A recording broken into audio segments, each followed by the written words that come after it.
Roxy with Rockstars Blue 3.0, and I'm here with RIND, based out of Dayton, Ohio. So tell me, guys, how did you guys get your name?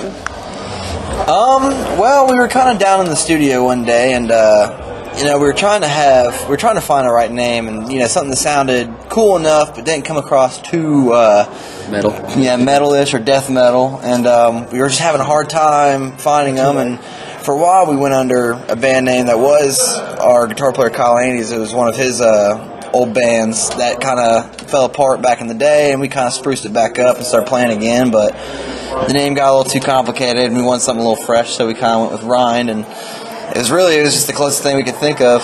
Yeah, everything else was completely taken. Like, you'd come up with a really cool name and then Google it, and it was a fucking band. Oop, can I cuss on this? You can cuss. Okay. It was a band already, and No fucking man. so yeah, sorry, but we there was no good names available, so RIND just was working because we were talking about Rock is Not Dead, using it as saying it as an acronym. It's like, well, that's probably taken. It was like, how about RIND? Somebody came up with it, and it was like, so.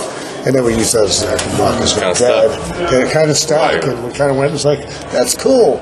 They like Rock, they like RIND, I like RIND. And you say Rock is Not Dead, they're like, oh yeah, now I get it. They like it. So and then a lot of it based around, there are a lot of bands who will, when they write, they get themselves trapped in a particular sound, a particular genre, where we definitely do have our own sound, or our little sound to us of what we got going on, but we try to write mainly just for what we feel like sounds good.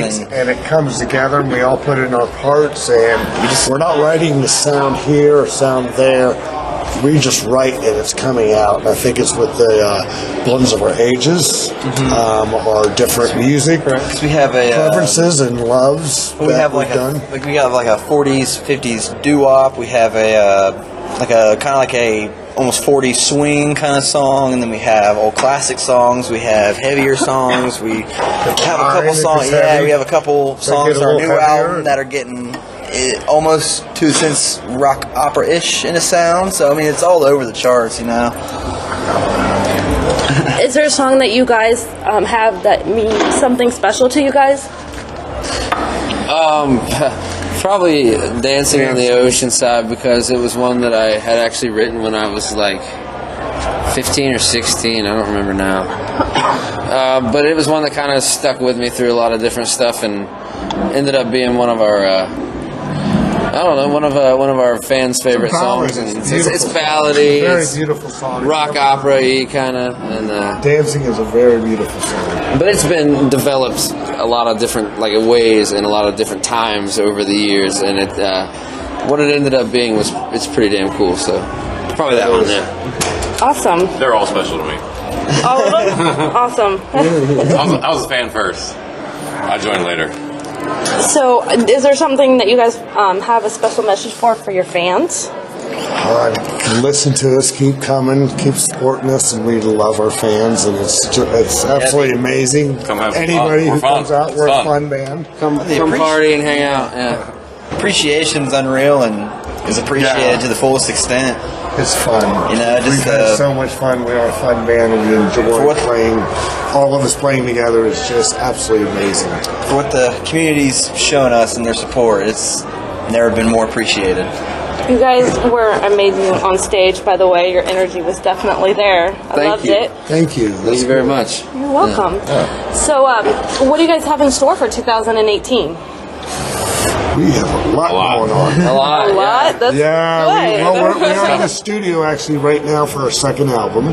Nice. We got about 6 or 7 tracks down, rolling on them, and getting ready to start the next 5. I think we're going to do about another 10 or 11 songs.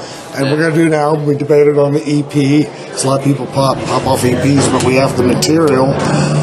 And we keep writing, so we figured in that sense. I think too. I think we'll just keep doing the albums, and I like a full album. I only grew up with albums, so I didn't know EPs or anything shorter than that till recently. They do 5-song albums, whatever, on the EPs. So, and then we have shows all over the tri-state. Seriously, like a bunch in Cincinnati. We got a Bogart show, a couple fun festivals we've gotten on that we're pretty excited about, and it's a ton of Dayton shows, local Dayton shows. We always love playing up there, and yeah, it's going really well. Yeah, I got an India Connect tonight, so that's good. Yeah. Awesome. So about those connections, huh? Yeah, well, it's just, what's fun about coming to these things? You meet a lot of people, shake a lot of hands. Like-minded people. People that are doing the same thing you are, you know? The same thing we're doing. They have the same passion we do, and it's really cool to meet people that are doing exactly the same thing we're doing. So one thing I find different patterns of what people do before they go on stage is you do have a ritual that you guys do, or Just make sure. you drink? Yeah, that's kind of common. We That's awesome. make sure we have all of our shit and We're ready drink. to go. I think we're ready to go. We give each other pep talks. Like, I'll go around and chest bump, and you ready? You ready? You know. Be loose. Yeah, for sure. There definitely are a couple of shows where you almost really gotta psych yourself up and get in that attitude. We don't have a go team go, if that's what you're asking. No, we don't know. Are you ready? Go T go. But sometimes these shows are like super stressful up until the point you play. Like the whole day is just like, oh, what's going on here? What's going on there? And then finally, when it's time to get up there, it's like, Oh, hey guys. hey, remember this? We're gonna play music again. We're actually here to play music. That's right, because it is a long day from loading and driving We've been down. here And since loading. 3 p.m. And we started loading around noon. Awesome. That's an all day thing. Yeah, it turns all day. It turns into all day work, but it's fun. That's what we At the end of the day, It ain't work. Better than the alternative. yeah, right. We work. Yeah. At the end of the day, I'd rather be doing this than a 9 We're to still 5. starving musicians, but we love it. I'm not starving too much, but We're all right. you know. All right. Well, I am Roxy with the Rockstars Glue 3.0, and I am here with Right! Woo! Yeah, thank you guys. Oh, we nailed the ending. How was that?